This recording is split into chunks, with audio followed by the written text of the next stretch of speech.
నమస్కారం అండి. మీ ఎర్రంరెడ్డి తిరుపతి రెడ్డి.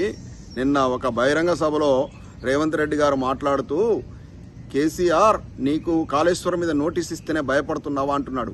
రేవంత్ రెడ్డి గారు ఒకటి గుర్తుపెట్టుకోండి, చావు నోట్లో తలబెట్టి సకల జనులను ఏకం చేసి దేశంలో ఉన్నటువంటి అన్ని పార్టీలను ఐక్యం చేసి తన యొక్క వాదనతో వాళ్ళందరినీ కూడా తెలంగాణ వాదానికి అనుకూలంగా మార్చి చివరికి నై తెలంగాణ అన్నటువంటి మజ్లిస్ కమ్యూనిస్టులను కూడా చేత ఎస్ అనిపించి తెలంగాణకు బద్ధ విరోధిగా ఉన్నటువంటి చంద్రబాబు నాయుడు గారి చేత కూడా జై తెలంగాణ అనేటువంటి ఉత్తరాన్ని ఇప్పించి తెలంగాణను తీసుకొచ్చినటువంటి మహానాయకుడు కేసీఆర్ గారు. కేసీఆర్ గారికి పదవులు అనేటువంటి గడ్డి ఈకలతో సమానం. ఇట్లా తను పలుమార్లు రాజీనామా చేసిండు, బై ఎలక్షన్ వేయండు, తన ఎమ్మెల్యేలను ఎంపీలను పలుమార్లు రాజీనామా చేయించండు తెలంగాణ ఉద్యమం కోసం. అంటే పదవి కాంక్ష ఉన్నోడు ఎప్పుడు రాజీనామా చేయడు. అటువంటి మహానుభావుని పట్టుకొని ఇష్టం మాట్లాడుతున్నావే. కాళేశ్వరం ప్రాజెక్టు కట్టడం కేసీఆర్ గారు చేసిన తప్ప. కాళేశ్వరం ప్రాజెక్ట్ అంటే ఏంది? ఇప్పుడు 3 ప్రధానమైనటువంటి బ్యారేజీలు ఉన్నాయి. మేడిగడ్డ, అన్నారం, సుందిల్ల 3 ప్రధాన బ్యారేజీలు. ఆ బ్యారేజీలకు దాదాపు 1,00,000 కోట్ల కుంభకోణం అయిందని చెప్పేసి మీ కాంగ్రెస్ సన్నాసులు చేసినటువంటి ప్రచారాన్ని ప్రజలు నమ్మి, మీ 6 గ్యారంటీల మోసాన్ని నమ్మి మీకు ఓట్లేసి మీకు అక్కడ కూసబెడితే మీరు చేసినటువంటి పనికిమాలిన పరిపాలన ఎట్టుంది? 18 నెలల లోపల తెలంగాణను మొత్తం సర్వనాశనం చేసి 1,80,000 కోట్ల అప్పు తీసుకొచ్చారు. ఒక తట్టడి మట్టి ఎక్కడ పోయలేదు, ఒక ఇటుక పెట్టి ఒక బిల్డింగ్ కట్టింది లేదు. ఇలా తెలంగాణలో కేసీఆర్ అనవాళ్ళు ఎక్కడ పోతే కనపడతాయి. మీరు కూర్చున్న సచివాలయంతో సహా ఊరూరా ప్రతి జిల్లా హెడ్ క్వార్టర్లో మెడికల్ కాలేజీకి సుమారు 1000 గురుకులాలు. ఎక్కడైనా ఆంజనేయ స్వామి గుడి ఉందో లేదో తెలియదు, కానీ ఏ ఊళ్ళోనైనా కేసీఆర్ సంక్షేమ పథకం అందనటువంటి గృహం అనేది లేదంటే తెలంగాణలో అతిశయోక్తి కాదు. అటువంటి కేసీఆర్ను పట్టుకొని ఇష్టం ఉన్నట్టు మాట్లాడుతున్నారు. కాళేశ్వరం ప్రాజెక్ట్ అనేది అతని డ్రీమ్ ప్రాజెక్ట్ కేసీఆర్ గారిది. తన యొక్క డ్రీమ్ను ఇట్లా మన తలవంపున్న కొన్ని వేల ఈ యొక్క టీఎంసీల వాటర్ పోయి సముద్రంలో కలుస్తూ ఉంది. దాన్ని సద్వినియోగం చేసుకోవాలి, తెలంగాణ సస్యశ్యామలం చేయాలని తన డ్రీమ్ను తీసుకెళ్లేది, డ్రీమ్ ప్రాజెక్ట్ని కాళేశ్వరాన్ని తీసుకెళ్లి క్యాబినెట్ ముందు పెట్టి క్యాబినెట్ ఆమోదంతో అధికారులకు అందజేయడం జరిగింది. అధికారులు ఎల్ఎన్టీ అనేటువంటి సంస్థను తీసుకొని ఆ సంస్థకు ఈ కాంట్రాక్ట్ కట్టబెట్టడం జరిగింది. కట్టబెట్టిన తర్వాత ప్రాజెక్టు నిర్మితమైంది, తెలంగాణకు సస్యశ్యామలమైంది. కోనసీమను తలపించే విధంగా ఆకుపచ్చలంతో అలముకున్న తెలంగాణ లోపల ఇవాళ రైస్ బౌల్ ఆఫ్ ఇండియాగా మారింది. మొత్తం దేశానికి అన్నం పెట్టేటువంటి పరిస్థితులు తెలంగాణలో సిద్ధించినాయి. నడి ఎండాకాలంలో కూడా మత్తళ్ళు పోసినాయి చెరువులు కాళేశ్వరం ప్రాజెక్టు వల్ల. ఎన్నడైనా ఎండాకాలంలో మత్తళ్ళు పోసిన చరిత్ర ఉందా? నేనైతే పుట్టి దాదాపు 40-50 సంవత్సరాలు నేను. సో ఇంతవరకు ఏనాడు కూడా ఎండాకాలంలో అలుకులు పోసిన దాఖలాలు చూడలే. కానీ గత 10 ఏళ్ల లోపల అలుకులు పోసిన చెరువుల మొత్తం కూడా కాళేశ్వరం ప్రాజెక్టు యొక్క ప్రభావం కాదా అది? ఏదైనా ముఖ్యమంత్రి నిర్ణయం తీసుకుంటాడయ్యా. ఇప్పుడు నువ్వు తీసుకోవట్లేవా? ఇప్పుడు ఈనాడు నువ్వు తీసుకున్న నిర్ణయాలంటి మీద రేపు నోటీసులు ఇస్తే నువ్వు తట్టుకోగలుగుతావా? ఆనాడు ముఖ్యమంత్రిగా 10 ఏళ్ళు ఉన్నాడు కేసీఆర్ గారు.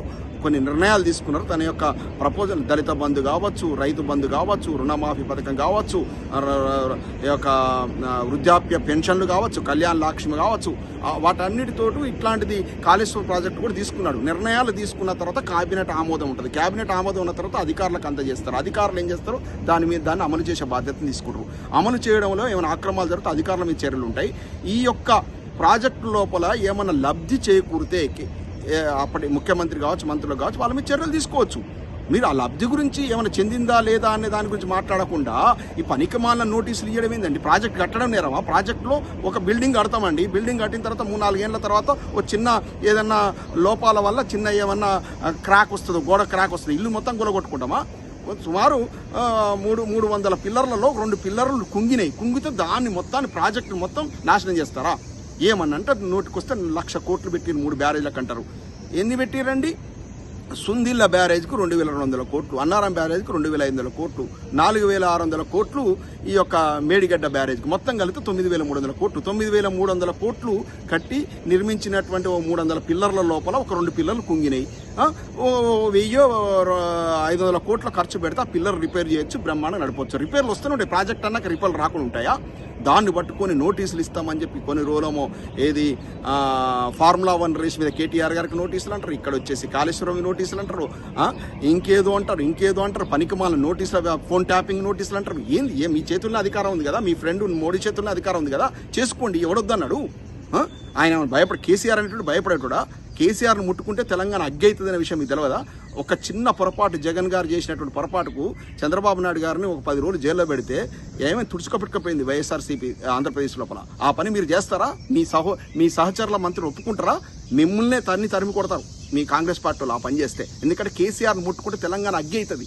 ఎంత భావోద్వేగం ఉంది. ఆ భావోద్వేగం ఇలా ప్రపంచవ్యాప్తంగా విస్తరించింది. ఓన్లీ తెలంగాణ కాదు. ఒక చిన్న పిలిపిస్తే కేటీఆర్ గారు వస్తే కొన్ని వేల మంది ఎన్ఆర్ఐలు వచ్చారంటే అర్థం చేసుకో. అమెరికాలో ఎవరు బిజీలో వాళ్ళు ఉంటారు. అయినా కూడా ఆ పనులను వదిలిపెట్టి కొన్ని వేల కిలోమీటర్లు మైళ్ళ దూరం ట్రావెల్ చేసుకుంటూ వచ్చేసి డాలస్ లోపల సుమారు దాదాపు 10,000 మంది ఎన్ఆర్ఐలు సమకూరింటే తెలంగాణ భావోద్వేగం ఎట్టుంది. మీ యొక్క చెత్త పరిపాలన వల్ల తెలంగాణ వాదులు మొత్తం కూడా వాళ్ళ యొక్క మధ్యలో ఉన్నటువంటి చిన్న చిన్న విభేదాలను కూడా పక్కబెట్టి అందరూ ఐక్యమైనటువంటి పరిస్థితి ఏర్పడింది. ఇది ఈనాడు ఉన్నటువంటి పరిస్థితి. తెలంగాణ ముట్టుకునే శక్తి మీకుందా? తెలంగాణ టచ్ చేయగలుగుతారా? కేసీఆర్ గారు టచ్ చేయగలుగుతారా? కేసీఆర్ గారు టచ్ చేసేటువంటి శక్తి మీకుందా? అన్ని పనికిమాల పనులు చేయకండి. మీరు ఇచ్చిన 6 గ్యారంటీలను అమలు చేసేయడం చేతగాక అప్పు దొరకట్లేదు, చెప్పులు ఎత్తుకపోయే దొంగలాగా చూస్తున్నారు. ఇవన్నీ చెప్పుకుంటూ సానుభూతి చూడాలని చూసారు. సానుభూతి రాలేదు తప్ప జనాలు మీకు ఎదురుదాడి వచ్చింది. దాన్ని తప్పించుకోవడానికి కేసీఆర్ గారి మీద నోటీసుల వ్యవహారం బయట తీసుకొచ్చారు. ప్రజలన్నీ గమనిస్తున్నారు. మీకు కర్రు కాల్చి వాత పెడతారు రేపు ఎలక్షన్ లోపల. ఇలాంటి పనికిమాల పనులు ఆపి కనీసం ఏదో వచ్చింది అదృష్టంగా ఒక పదవి, ముఖ్యమంత్రి పదవి, అలాగే మీ మంత్రులకు దాన్ని సద్వినియోగం చేసుకొని కనీసము జనాలు ఉమ్మేయకుండా ఒక రాజ్యం చేసే ఆ యొక్క 6 గ్యారెంటీలు అమలు చేసే చిత్తశుద్ధి ఉంటే దాని మీద ఫోకస్ చేయండి. ఈ పనికిమాల పనులు పక్కకు పెట్టండి. ఎవరికి భయపడట్లేడు. తెలంగాణ బ్లడ్లోనే భయపడే తత్వం లేదు. అర్థమైందా? సో ఇప్పటికైనా ఫోకస్ పెట్టండి. తెలంగాణ ప్రజలారా మీకు ఒక్కటే విన్నపం. ఈ కాంగ్రెస్ సన్నాసులు చేసినటువంటి 6 గ్యారెంటీలు 420 హామీల నుంచి డివియేట్ కావడానికి వాళ్ళు అమలు చేసేటువంటి సత్తా వాళ్ళకి లేదు. కాబట్టి పరిపాలన చేయడం చేతగాక కేసీఆర్ గారి మీద ఇంకా దుమ్మెత్తిపోస్తున్నారు. ఇది గమనించండి. వచ్చేటువంటి ఎన్నికల లోపల కర్రుగాల్చి వాత పెట్టండి. వీళ్ళకి తగిన బుద్ధి చెప్పాలి. జై తెలంగాణ.